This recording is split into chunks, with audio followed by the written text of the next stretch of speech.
Bonsoir Pierre. Bonsoir Lucas. Nous vous remercions pour votre accueil afin d'échanger sur le conservatoire de demain.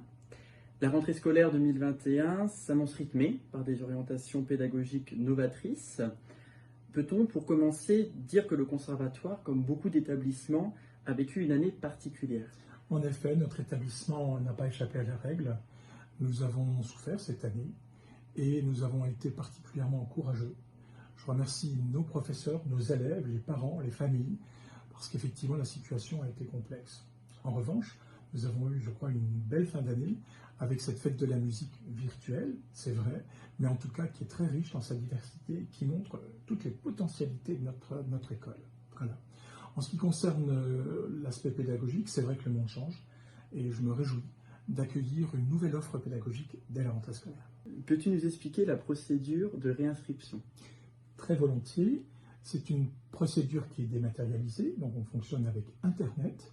Le conservatoire adresse à chaque famille un dossier d'inscription. Les familles en retour le réadressent, bien sûr renseigné, sur l'adresse conservatoire.courrier@mairie-saint-avol.fr. Cette adresse, d'ailleurs, fait partie du courrier que j'adresse aux parents.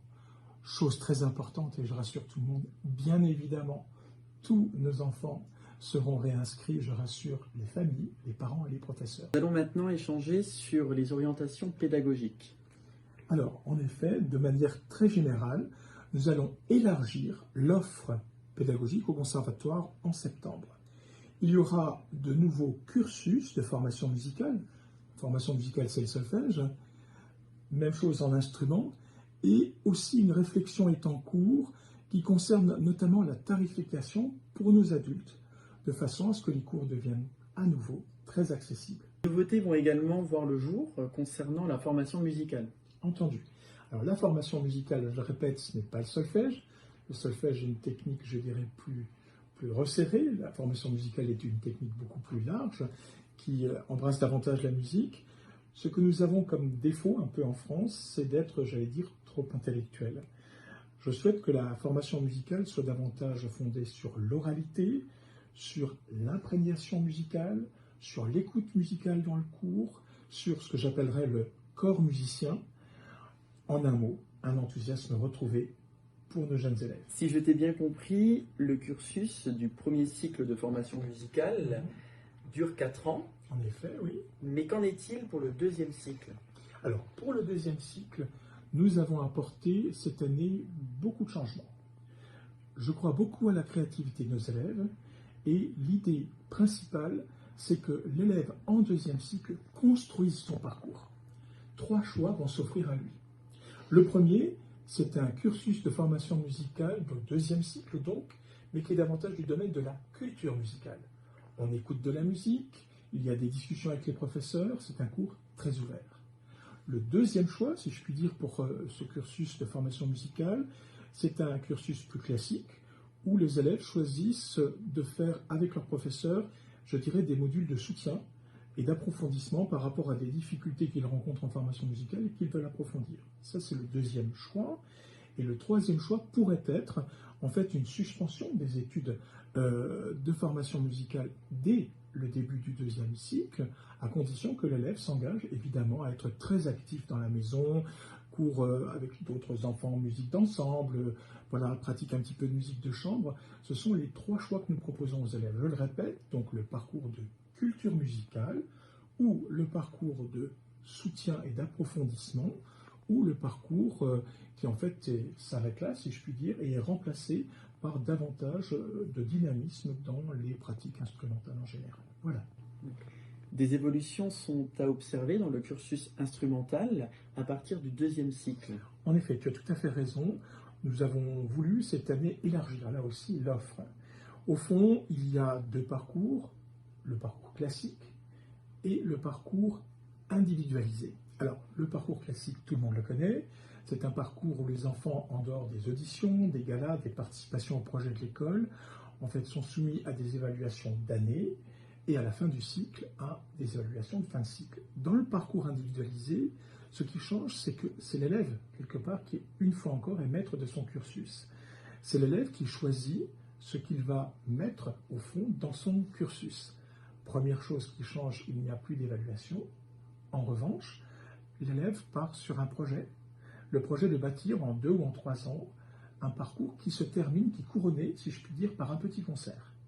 Donc c'est très intéressant puisqu'au fond, c'est fondé sur la motivation, sur l'enthousiasme de l'élève à construire un parcours. Les 2 parcours sont des parcours qui permettent aussi des passerelles.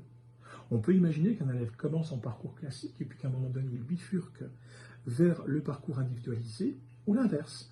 Un jeune élève qui a choisi de faire un parcours individualisé et qui, à un moment de sa scolarité, a envie de revenir. C'est la grande souplesse de ce nouveau système. Une nouvelle offre devrait être proposée aux adultes pour la rentrée 2021. Oui, c'est notre souhait en tout cas. Les adultes sont une des richesses d'un conservatoire par leur dynamisme, par la diversité des disciplines qu'ils pratiquent. Il suffit de penser par exemple à un gala de musique, des orchestres qui se constituent avec les adultes, les chorales aussi, bien évidemment à la danse avec les ateliers dans lesquels les adultes trouvent leur place.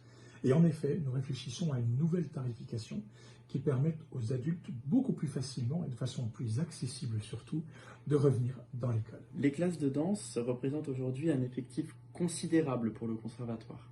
Oui, en effet, c'est une des richesses là aussi de notre établissement.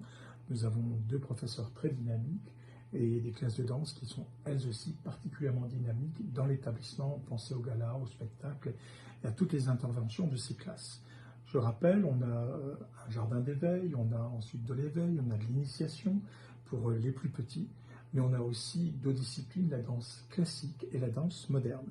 Ces 2 disciplines peuvent être pratiquées indépendamment, on peut faire que de la danse classique, voire que de la danse moderne, mais on peut aussi associer les disciplines en pratiquant simultanément des cours de danse classique et moderne, en modulant en fait le nombre d'heures que l'on préfère en classique ou que l'on préfère en moderne. Tout ce travail est accessible chez nous, bien entendu. Le projet que nous avons là aussi dans le domaine de la danse est d'ouvrir des ateliers pour les adultes. Et un projet très intéressant également serait un projet d'accueillir dans les ateliers des ateliers parents-enfants dans le domaine de la danse. Donc là aussi, un domaine particulièrement dynamique. Peux-tu nous exposer les projets à venir ? Avec grand plaisir.